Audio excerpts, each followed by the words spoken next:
So, our first story time special, we heard about Jotham's 8th grade shootout, then my MLB road trip, and then last week, we ventured into the NFL. So, I think it's only right that I tell my unique NBA interaction. But this story, again, is story time number 4. And Jotham, I am looking forward to it. See, you use the I word, interaction. That's how you know something crazy happened.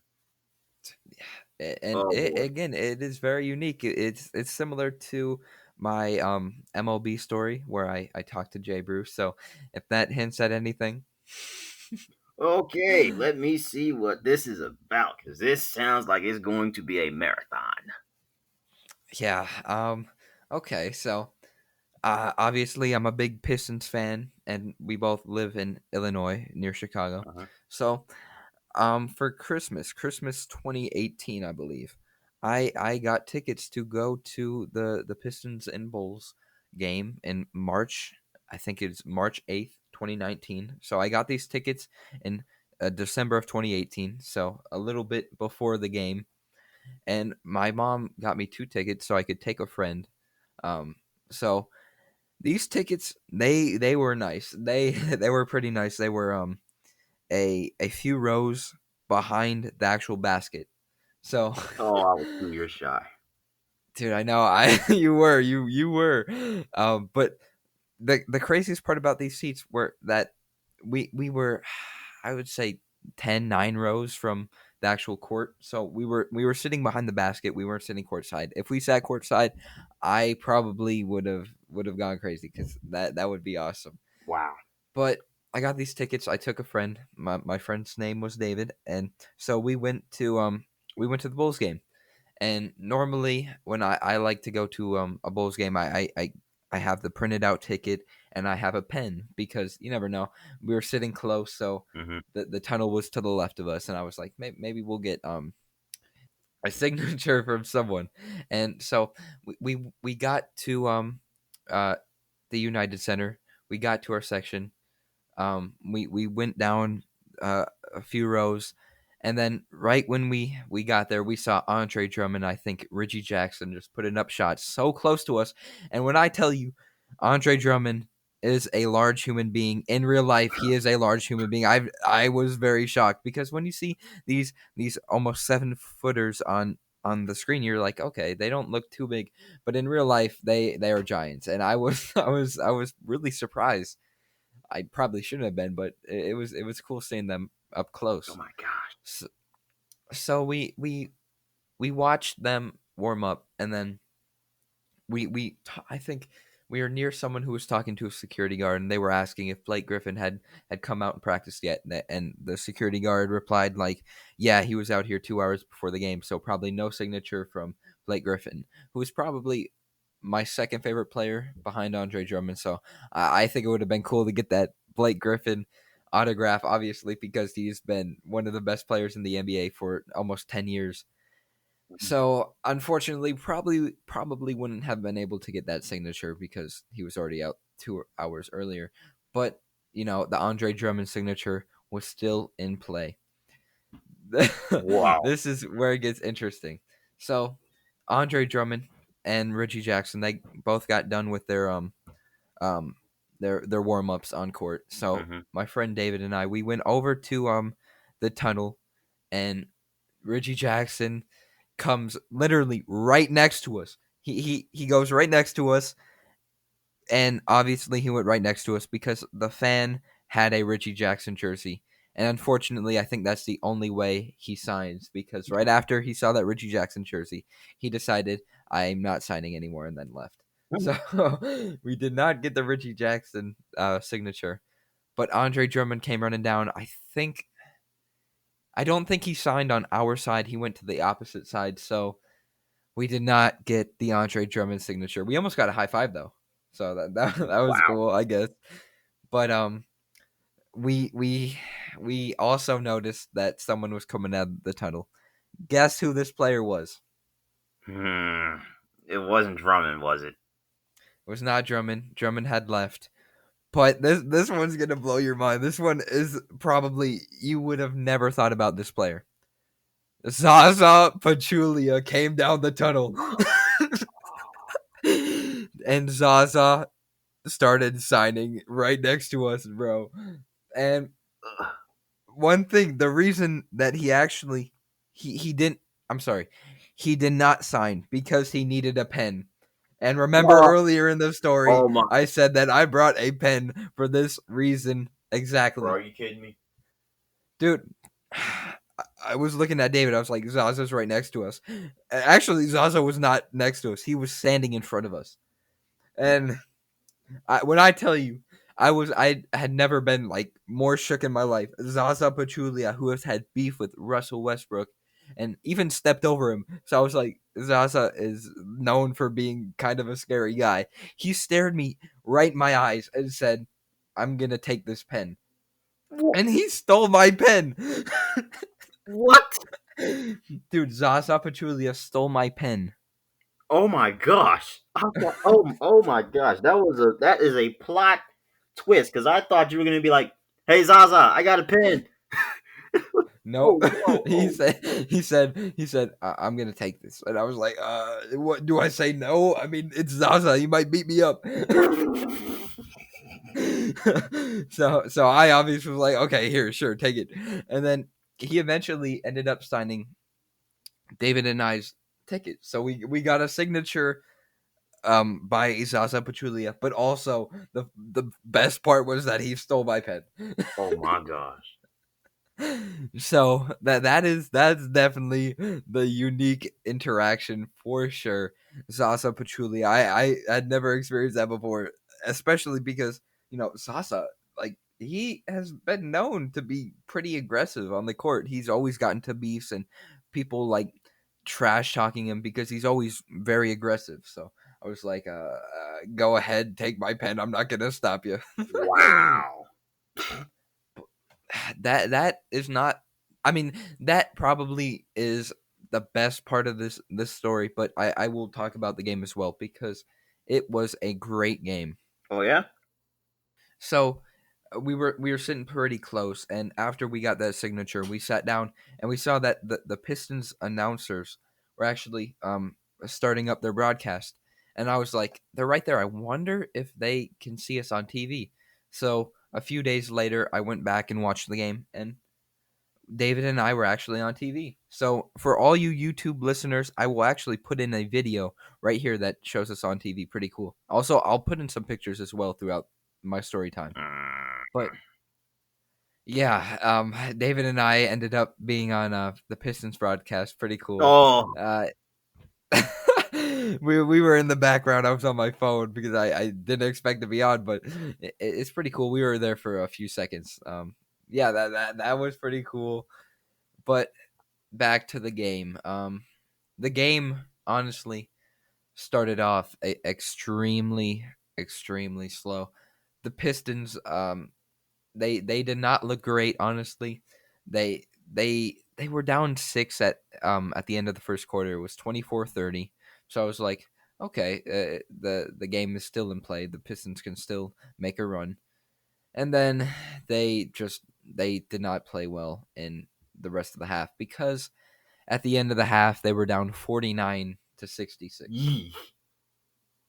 So I was like, okay, here we go again. Because this is the year the Pistons made the playoffs, and if you watch the Pistons, they were a streaky team. Streaky meaning bad and good. Because the Pistons, they had 33 wins, which was the most that they had won in the past few years. And obviously they made the playoffs, but they also had 31 losses. I think they got into the playoffs actually at 500.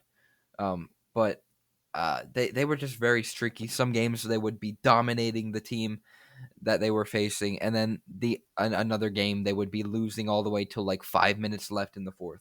So I was like, okay, the Pistons, they were known for their comebacks that year, made the playoffs.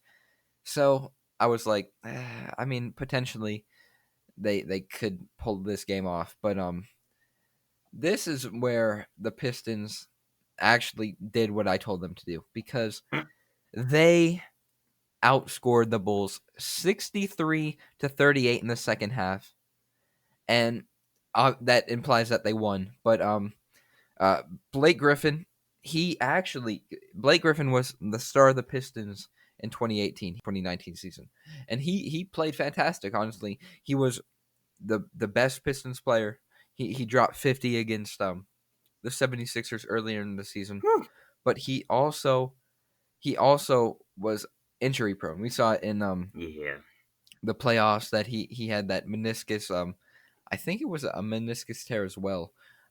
He played in the playoffs, but in the third quarter, I believe the report said that he felt a pinch in his knee, and he actually came out of the game in the third quarter. So it was basically left up to Andre Drummond, who finished with 20 points and 24 rebounds. So he went off. Whoa. Um, so it was basically Andre Drummond versus Zach LaVine, who was, I'm gonna be honest, he was crazy to watch. He was especially up close. He was crazy to watch up close. He would always fly by the rim, and actually one of the coolest parts about sitting up close, you could almost hear everything they were saying. So Hmm. there were definitely some words that would have had to been bleeped out. Hmm. Um, yeah, we could hear everything they said, but also Andre Drummond, big rebound guy. Every time he would grab the rebound, he would always smack the ball with the other hand that was not on the ball. So every time he'd get the rebound, you could hear him smack the ball like this. So it was that was very interesting too, because you don't expect like rebounds to make that much of a sound. But Wow. yeah, we saw Andre Drummond and Zach LaVine go back and forth, but Blake actually came back in the fourth quarter and scored 16 of his 27 points in the fourth quarter. So he What? went off, and that propelled the Pistons to score 43 points in the fourth quarter. Wow. You don't hear that too often. No, 43-24 in the fourth quarter. And that eventually that pushed the Pistons to the win. Um, it was just really cool sitting up close, obviously meeting Zaza and him stealing my pen, which which is still crazy. But I just remember sitting there, and the fans were pretty funny too. I remember this Bulls fan sitting behind us. He was like, Zach LaVine, make this free throw for the kids. Um, Oh. Zach LaVine missed a free throw, Oh my and he said, gosh. I guess you don't like the kids." I just there's a lot of funny stuff that happened. Obviously, it's kind of hard to describe a game that has been, it was so long ago. For you. Another funny moment. Andre Drummond, not a known three-point shooter. I got this on video too. I'll put it in the YouTube video right now. So, what Andre Drummond did? There was like 5 seconds left in the shot clock. Andre Drummond No way. decided to take a James Harden step back in the corner, and he shot it. It was up. It was up. It was up, and it hit behind the backboard.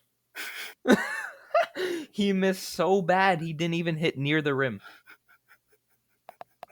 I'd never been disappointed, and I saw Andre Drummond pull, and I was like, three. I stood up, I said three, and then I sat down because that was nowhere near a three, and I was probably embarrassed to be a Pistons fan at that time. Um, I had never seen a worse miss from Andre Drummond, and I it was all right because I wouldn't say.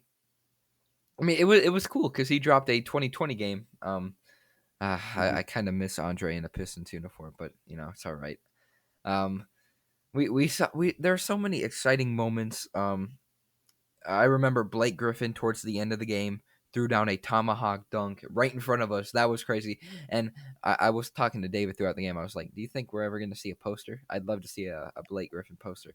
And I think it was Robin Lopez under the rim, and smartly enough, Robin Lopez decided to get out of the way when Blake Griffin was coming down the paint, Oh. because he definitely threw that one down. And seeing Blake Griffin dunk in person was fantastic.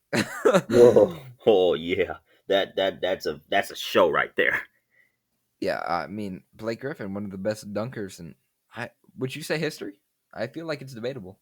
Yeah, the best, one of the best in-game posterizers in Dude, NBA history. him and DeAndre Jordan were something to watch on those Showtime Clippers. Oh, oh my gosh. The fact that they didn't even get to the Western Conference Finals, that still irks me to this day. Yeah, they were so good all around. They had Austin Rivers. They had, I mean, I'm saying Austin Rivers like he's on the level of Blake Griffin, but Blake Griffin, CP3, DeAndre Jordan. That was a fun team to watch. Other than the fact that they would not show up in playoffs. And then Jamal Crawford and Lou Will. Oh yeah, dude. That was when I mean Lou Will's still going off as a six man, but that was when we figured out that he was fantastic as coming off the bench. Oh, oh my gosh, dude. I don't know what it is about the Clippers and bench players, but man, gotta give Doc See, props. yeah, I gotta say we're getting off topic here, but I think they won that trade with Houston. They got Montrez, they got Pat Bev. I feel like they won that for sure. Yeah, definitely. But I do have a question about the game. What Yeah, was it like walking off the court after that win? it was really cool because I really wanted to see like the Pistons shower Andre Drummond with like Gatorades and stuff. But we saw the players go into the locker room. They were all excited. We kept on seeing like Thon Maker on the bench dancing. And it was just really cool. After the game, all the players walked off, and we sat there for a little bit watching the floor, and it was definitely a really cool experience to be sitting that close. I hope that both of us could at some point sit that close, whether it be for our career or for fun. I don't know. I would love to sit that close again. It was a lot of fun. We had a preview back in January. We watched HF versus Marion Catholic for a little bit. It was a little preview. Could be a Dude, yeah, we sat courtside. yeah, like I'm talking feet on the hardwood. Yeah, and yeah, I will put a picture again for our YouTube viewers of where we sat for our high school game. But yeah, that we definitely need to get courtside. I want to sit courtside. I think that'd be really cool. Oh my gosh, dude. Having my feet on the hardwood is just special enough for me. Dude, yeah, I mean, even you might get even bulldozed by LeBron. Remember that one year where he ran into that fan, and then the fan had to get like taken off the floor because he tried to dive for a ball that was already probably a little too far into the crowd. Gosh. Oh my, LeBron's had some very interesting crowd moments the past few years later on in his career.